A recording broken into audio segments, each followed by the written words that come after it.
आगामी विधानसभा चुनाव को लेकर सियासी सरगर्मियां तेज हो गई। जी आपको बता दें, जहां एक और एनडीए और महागठबंधन अपनी रणनीति को धार देने में लगे हैं, वहीं जनता के सामने जनसुराज एक नए राजनीतिक विकल्प के रूप में उभर रहा है। जनसुराज के वरिष्ठ नेता और प्रदेश कार्यवाहक समिति सदस्य 16 कल्याणपुर विधानसभा क्षेत्र के संभावित प्रत्याशी सुबोध कुमार के नेतृत्व में पार्टी संगठन का विस्तार कर रही है। वे लगातार गांव-गांव जाकर लोगों से संपर्क कर रहे हैं और जनसुराज की नीतियों से जनता को अवगत करा रहे हैं। संगठन के इस विस्तार का मकसद सिर्फ चुनाव जीतना नहीं, बल्कि बिहार में एक और बेहतर शासन सुनिश्चित करना। मोतिहारी से अमरजीत सिंह की रिपोर्ट देख रहे हैं आप।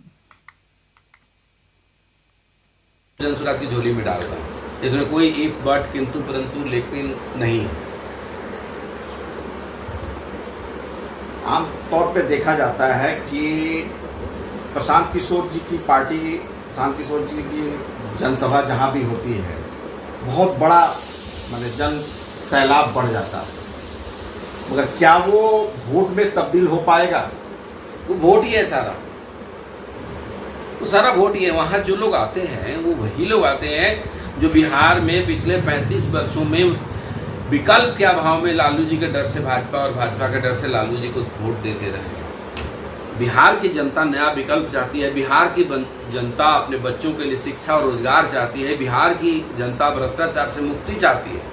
बिहार की जनता बिहार का जो समुचित विकास है, जिसको सर्वांगीण विकास कहते हैं, वो चाहती है। बिहार की जनता बिहार से पलायन को रोकना चाहती है, और वो वही लोग वहां पर आते हैं जो पलायन रोकना चाहते हैं, रोजगार चाहते हैं, शिक्षा चाहते हैं, जो जाति पाति हिंदू मुसलमान से ऊपर उठ करके सोचते हैं। तो वो आपके नजर में भीड़ होगा, हमारे नजर में वो सब बिहार बदलाव का एक आंधी है।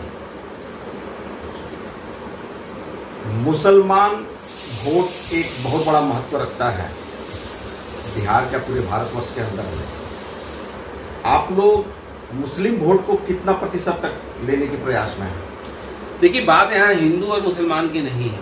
फिर ये जो नैरेटिव गढ़ा जाता है हमारे यहाँ, हमारे राजनीतिक नेता लोगों ने ये सारा नैरेटिव गढ़ दिया है कि हिंदू मुसलमान बैकवर्ड फॉरवर्ड। मुझे तो यही नहीं समझ में आता कि जब तकलीफ होती है तो सबको बराबर होगा, जब कुछ अच्छा होगा तो सबके लिए अच्छा होगा।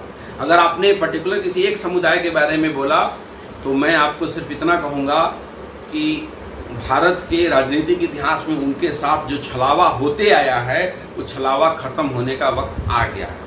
और हमारे उस सभी भाइयों को ये बात समझ में आ गई है कि लालू जी ने हमें भाजपा का डर दिखा दिखा करके इतने सालों से ठगने का काम कर रहे हैं, और उनके पास कोई विकल्प नहीं था जो भाजपा को रोक पाए, इसलिए वो उनको वोट करते थे।